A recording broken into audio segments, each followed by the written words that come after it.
காஞ்சி மகா சுவாமிகள் அருளிய தெய்வத்தின் குரல் பாகம் 4 பகுதி 59.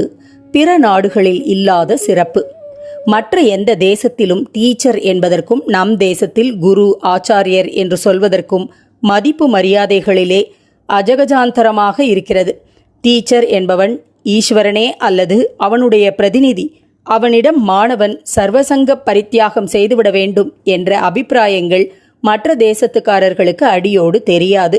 ஏதோ அவன் ரொம்ப கெட்டிக்காரன், அநேக விஷயங்கள் தெரிந்து கொண்டிருக்கிறான், தெரிந்து கொண்டதோடு அதை பிறருக்கும் அழகாக சொல்லிக் கொடுக்க திறமை பெற்றிருக்கிறான் என்பதோடு நிறுத்தி கொண்டார்கள். டீச்சராக இருக்கப்பட்டவனும் தன்னை அப்படித்தான் நினைத்து கொண்டு அந்த மாதிரி தன்னை வளர்த்து கொள்வதோடு நின்றுவிட்டான். நம் தேசத்திலோ பொருளுக்காக வித்யாபதேசம் இல்லை. இதிலிருந்து ஆச்சாரியனாகப்பட்டவன் ரொம்பவும் தூய வாழ்வு வாழ்ந்து ஆத்ம அனுபவியாகவே இருக்க வேண்டும் என்ற அளவுக்கு அவனுடைய யோகியதாம்சம் ரொம்பவும் உச்சத்துக்கு போய்விட்டது. புத்திசாலித்தனம், நிறைய விஷயம் தெரிந்து கொண்டிருப்பது, அதை எடுத்துச் சொல்லி புரிய வைக்கிற சாமர்த்தியம் எல்லாம் மூளையின் காரியங்கள். மற்ற தேசங்களைப் போல இந்த மூளை சிறப்போடு மட்டும் நம் தேச ஆச்சாரியன் நின்றுவிடவில்லை. அவன் வாழ்க்கையில் பரிசுத்தனாயிருக்க வேண்டும். வேதம் சொல்லிக் கொடுக்கிறானே, அதன்படி வழுவாமல் கர்மானுஷ்டானம் செய்பவனாய் இருக்க வேண்டும் என்றும் வைத்தார்கள். 3 லட்சணம் உள்ளவர்தான் ஆச்சாரியர் என்று வைத்தார்கள். 1. சாஸ்திர சித்தாந்தத்தை நன்றாக தெரிந்து கொண்டிருந்திருக்க வேண்டும். 2. தெரிந்ததை வாழ்க்கையில் நடத்தி காட்டும் ஆச்சார சம்பந்தராக இருக்க வேண்டும். 3. இப்படி தனக்கு தெரிந்து அனுஷ்டிக்கும் சாஸ்திரத்தை பிறருக்கும் அவர்களையும் ஆச்சார வாழ்க்கையில் நிலைநாட்ட வேண்டும். தெரிந்து கொண்டு மட்டும் இருப்பவர் வித்வான். அவருக்கு ஆச்சாரியர் என்ற ஏற்றம் கிடையாது. கற்றுக் கொடுக்காமல் தான் மட்டும் சாஸ்திரோக்தமாய் அதன் தத்துவத்தை உணர்ந்து வாழ்பவரை அனுஷ்டாதா என்றும், இன்னும் உயர்ந்தால் அனுபவி என்றும் தான் சொல்வார்களே தவிர ஆச்சாரியர் என்று சிறப்பிக்க மாட்டார்கள். வாழ்க்கையில் நடத்தி காட்டாமல் தெரிந்ததை பிறருக்கு சொல்லிக் கொடுப்பவரை பிரச்சாரகர் என்பதற்கு மேல் சொல்வதற்கில்லை. 3ம் சேர்ந்தாலே ஆச்சாரிய பட்டம். கசடர கற்ற பின் அதற்கு தக்கபடி ஒருத்தன் வாழ்க்கை நடத்த வேண்டும்.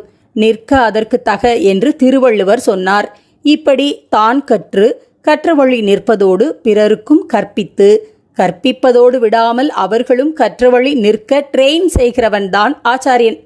அப்படி அநேகர் இருந்து வந்திருப்பதுதான் நமக்கு பெருமையிலெல்லாம் பெரிய பெருமை.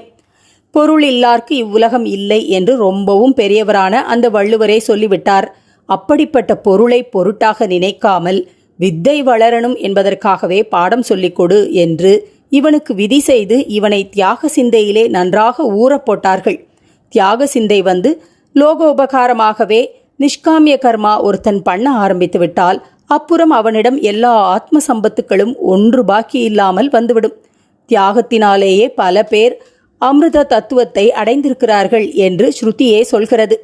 நிரம்ப கர்மானுஷ்டானங்களை பண்ணி அதனால் ஏற்படும் சித்த சுத்தியோடு கூட பொருள் பற்று இல்லாமல் நிஸ்பிருகனாக ஒருத்தன் ஊரான் வீட்டு பசங்களை தன் பர்ணசாலையிலேயே வைத்துக்கொண்டு சதா சர்வதா வித்யாதானம் பண்ணி வந்ததனால்தான் அவன் உயர்ந்த ஆத்ம சம்பத்துக்களை பெற்று தானாகவே நிரம்ப ரெஸ்பெக்ட் கமாண்ட் பண்ண முடிந்தது.